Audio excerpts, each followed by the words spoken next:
Last month, I attended ConPossible in Atlanta, Georgia at this beautiful Hilton hotel called the Castle on the Hill. I have actually been here before. It is where my senior prom was held. I know, ironic. I am happy to report that this convention did go better than my senior prom. ConPossible describes itself as an alternative history and speculative fiction convention.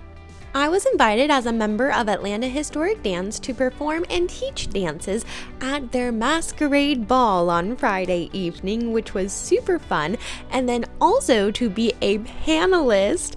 I know this is my first time actually presenting at a con about Regency women's fashion and getting dressed through history. At the convention, we taught and performed many dances, including the Carolina Promenade, the Rustic Reel, which you see here, the Gay Gordon's Polka, and the Circle Waltz, which you'll see in just a moment.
The next day was our costuming panel about getting dressed throughout history. Amy and I focused on the Regency Era, and then Kat focused on the Late Victorian Era, or the Bustle period. We attended the Masquerade ball last night, so there are stars on this, but if I were going to dinner, I would not have stars on my dress. But this is the skirt for both.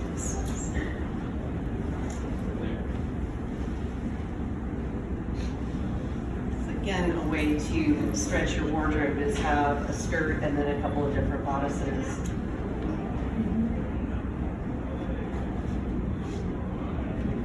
That one's not going to close. I can get it close, but I don't want to squeeze you. Yes, I was smaller when I made this, and then we had the pandemic, and I ate a lot, and so things don't really close, but it's okay, it's covered. So, and I will point out, I added some little ribbons here to my hook and eye, just so I can make it a little bit bigger. Unfortunately, unlike the earlier time period where you have all these drawstrings and adjustments, this time period does not have anything. You just have to buy a whole new outfit.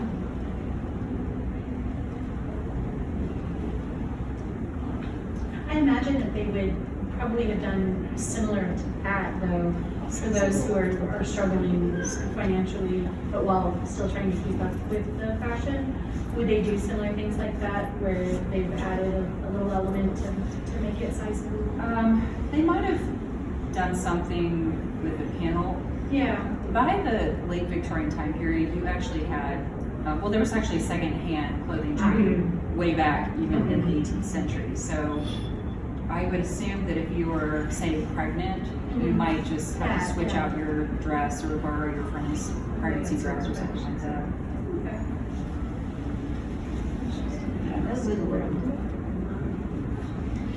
So this is my little apron. I decided to make this out of the same fabric. If I were going to change the look of my dress, I could change this out for something that was a little bit more diaphanous, something like tulle, something with embroidery.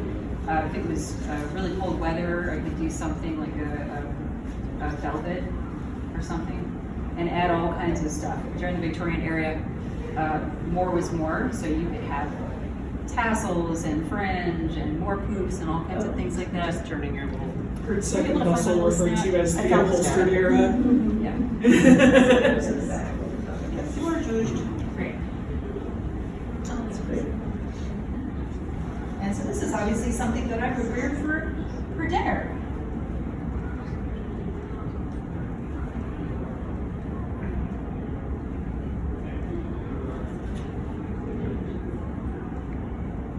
If I were wearing something during the daytime, I would pick something that was long sleeved all the way up, again, to protect my skin from the sun. And I have a couple of examples of daytime things, but I'll show you in just a second. Can you help me hook this?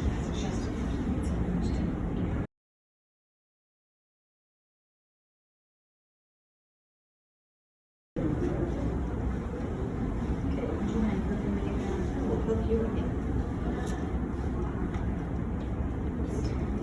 So hooks and eyes were definitely a very prevalent closure choice for a very long time. Do you know? I know that they were pretty much, that was the go-to in the 19th century, and they probably created somewhat. I know they did pins before It that. depends, yeah.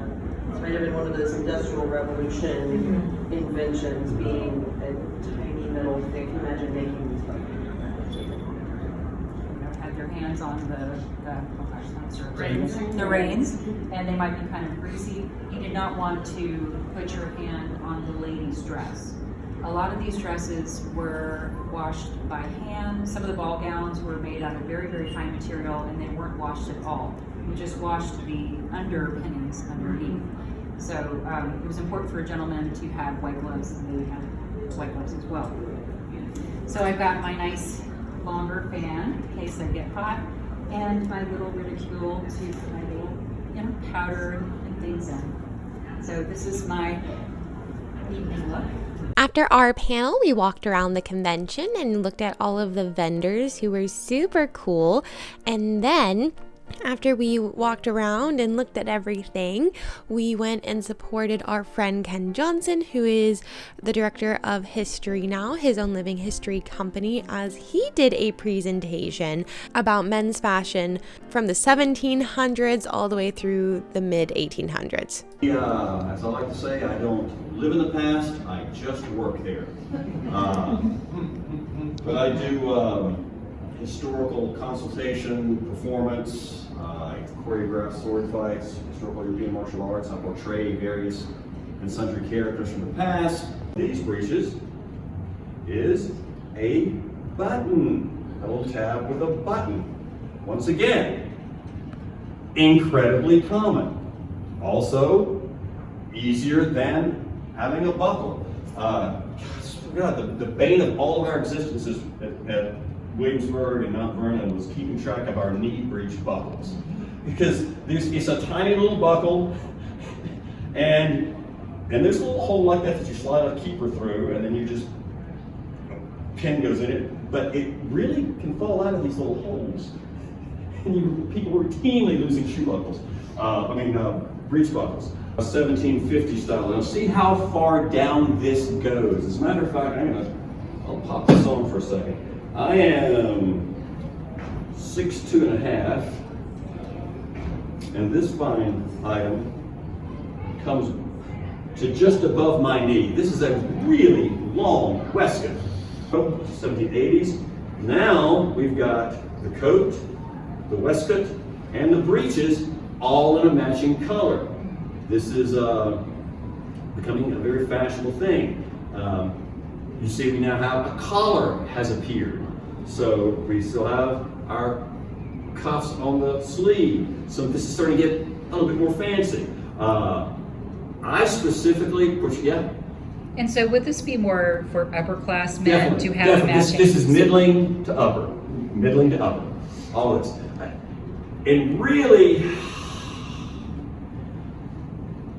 when we start talking about who is this for, clearly if you were a lower sort, and that's the term, lower sort from back in the day, and you could afford something like this, and you had a reason to want to, that to be the message you're sending, that I have fancy clothes, you can commission it. You can also buy clothes secondhand. There is a very, very brisk trade in secondhand clothing in the 18th, well, throughout history, quite frankly. There's always used clothes. And someone always finds a way to make money off of them. But especially... Well, that's why upper classes are so particular about changing fashion That's trends. one of the many reasons. So, Conspicuous consumption signals that I'm at the forefront and this isn't a hand-me-down and I'm on the cutting edge. And this is why late-stage capitalism will kill us all. Yes, exactly. Thank you so much for coming along to ConPossible with me, and thank you so much to my patrons over on Patreon for supporting all of the work that I do. I truly appreciate it. If you would like to become part of the Historical Belle Society, more information is down in the description box.